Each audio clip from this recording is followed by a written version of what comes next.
golf.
Bonjour à tous. Dans cette vidéo, je vais vous parler du TRA-3B. C'est un avion secret américain. Les ovnis que l'on classe dans la catégorie des objets volants non identifiés n'auraient pas tous une origine extraterrestre. Certains de ces prototypes d'avions qui sillonneraient le ciel de notre planète semblent posséder d'étranges formes géométriques et développeraient un système de propulsion qui ne ressemblerait pas beaucoup à celui que nos avions utiliseraient.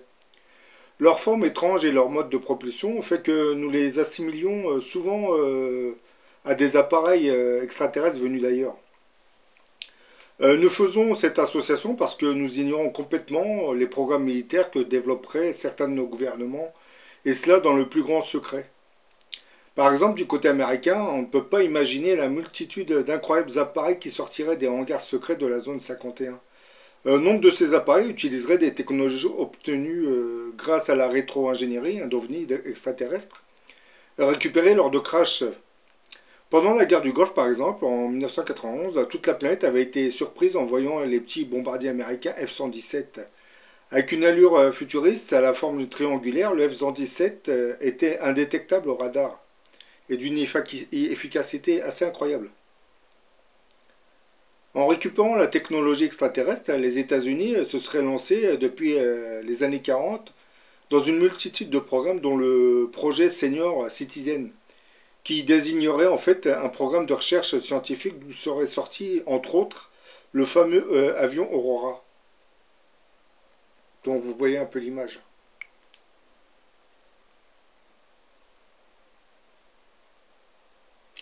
L'objectif d'un tel programme consistait à concevoir une nouvelle génération d'appareils totalement révolutionnaire qui aurait entre autres la capacité de pouvoir atteindre n'importe quel objectif situé à n'importe quel endroit de la planète en moins de 2 heures. Le nom Aurora sera choisi par l'équipe d'ingénieurs et de chercheurs qui voulaient un nom plus en rapport avec les aptitudes et la mission des appareils qui seraient issus de ce programme. Comme ces avions étaient entourés d'un plasma jaune-orangé et qu'ils pouvaient voler en dehors de l'atmosphère terrestre, pour pouvoir atteindre leur destination très rapidement, ils étaient donc assez rapides, comme l'aurore, lorsque l'aube se lève soudainement avec ses lumières jaune-orange. D'où le nom d'Aurora, que le programme prendra aussi par la suite. Ce projet conjoint entre les firmes Lockheed, Boeing et Sandia débutera en 1978 sur le plan théorique, et commencera en fait à avoir des retombées concrètes avec des prototypes qu'à partir des années 80.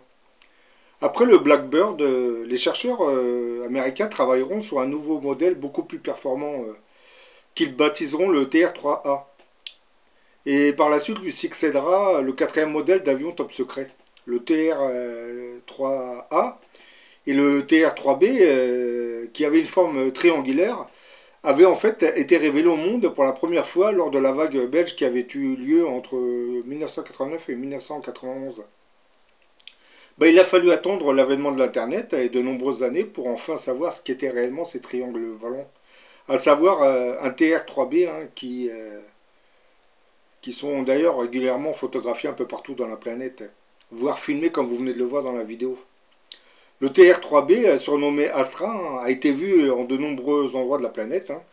Ces trois cercles lumineux placés aux angles de l'appareil et son cercle central permettent de le reconnaître assez aisément. Le cas du TR-3B Astra survolera Paris est particulièrement assez intéressant. On peut en effet observer qu'hormis une capacité antigravitationnelle certaine, l'appareil est également, du moins serait capable de se téléporter en réalisant des sauts quantiques. Le TR-3B pour Tactique Reconnaissance 3B Darkstar.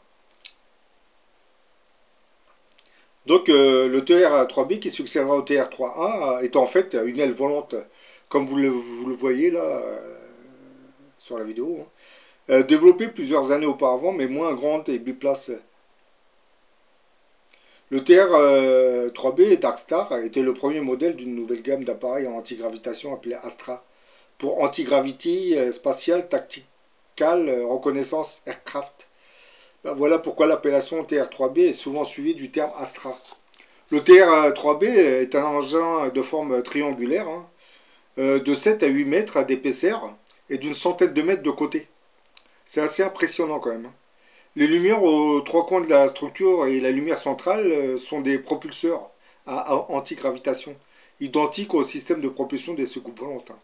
Il peut évoluer en vol stationnaire, décoller et atterrir verticalement de façon totalement silencieuse. Il peut atteindre des vitesses de 17 000 km/h dans l'atmosphère et voler beaucoup plus rapidement dans la stratosphère. Il peut aussi voler dans l'espace en s'éloignant à quelques kilomètres de la Terre, mais en fait, il n'a pas été conçu pour ça. Pour l'équipage, il n'y a plus le problème de subir les accélérations en termes de G, car comme il se trouve dans un engin à antigravitation, il se retrouve à être en apesanteur. Grâce à l'apesanteur, il ne subit pas les contraintes dues à des vitesses considérables. Les quatre lumières visibles sous l'engin sont en fait quatre masses de plasma à l'intérieur d'un creux circulaire, et des accélérateurs munis de supraconducteurs mettent en rotation de la vapeur de mercure. Ce gaz de mercure est chauffé à de très hautes températures et électrisé. Il devient donc un plasma. La rotation infligée à ce plasma atteint la vitesse de la lumière. En ajoutant à cette rotation du plasma un champ électromagnétique, cela permet d'orienter l'axe de rotation des atomes présents dans le plasma et donc de provoquer une pression d'onde qui va générer un vide sous l'engin. L'engin sera donc en lévitation. Voilà pourquoi la propulsion verticale de l'engin, qui est une propulsion de type magnétique field disruptor, MFD. Ce système de propulsion a recours à un accélérateur MHD, qui veut dire magnéto-hydrodynamique. C'est un convertisseur MHD qui met en mouvement un flux de conducteurs grâce à un champ électrique et un champ magnétique combinés. Le principe de base est en fait le même que celui d'un moteur électrique. Tous deux possèdent un inducteur électroaimant générant un champ magnétique dans un induit. Dans le cas d'un moteur conventionnel, cet induit est solide. En règle générale, c'est une bobine constituée d'un enroulement de fil métallique. Dans le cas d'un accélérateur MHD, cet induit est fluide. C'est-à-dire que ce n'est pas une bobine constituée d'un enroulement de fil, mais c'est un fluide liquide conducteur. Ça peut être un métal liquide ou dans l'air par un gaz ionisé qu'on appelle plasma.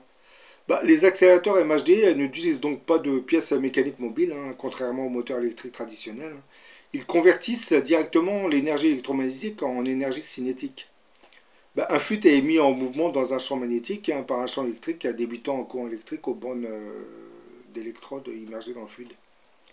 Bah, cette propulsion MHD, en plus d'être une force de mouvement, a aussi l'avantage d'isoler le fuselage de l'avion de l'air ambiant, du moins environnant.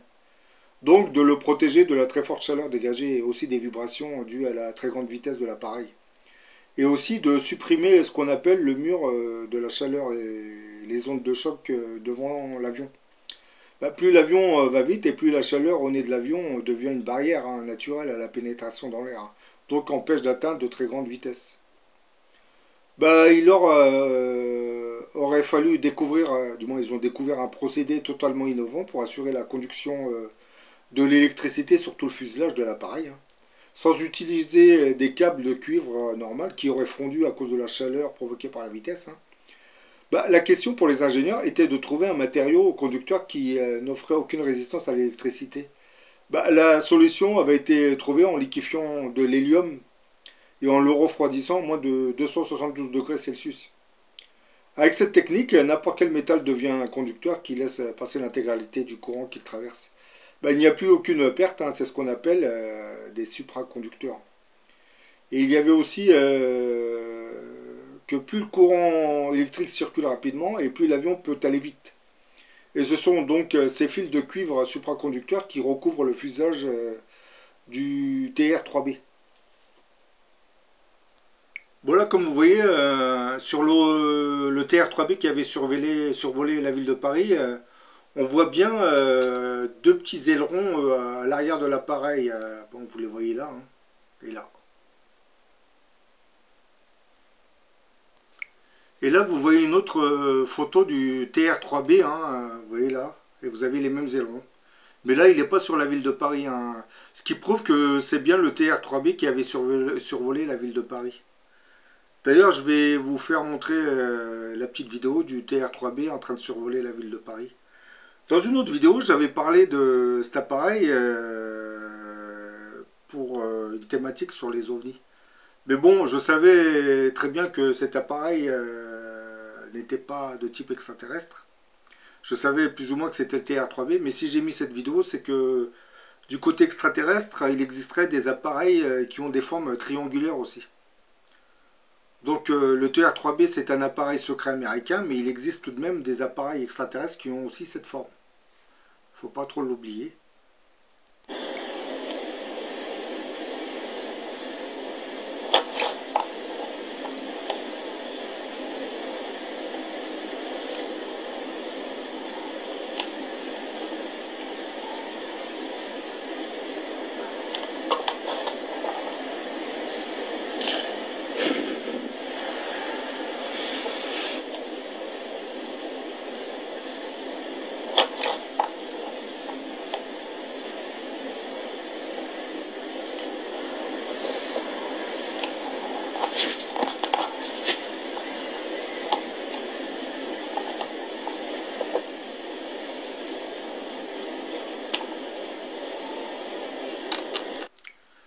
Bon, là, vous venez de voir le TR-3B au-dessus de la ville de Paris. Et là, vous avez bien vu dans la vidéo les deux petits ailerons. Donc, ça correspond bien au TR-3B américain. Je ne sais pas pourquoi il avait survolé la ville de Paris.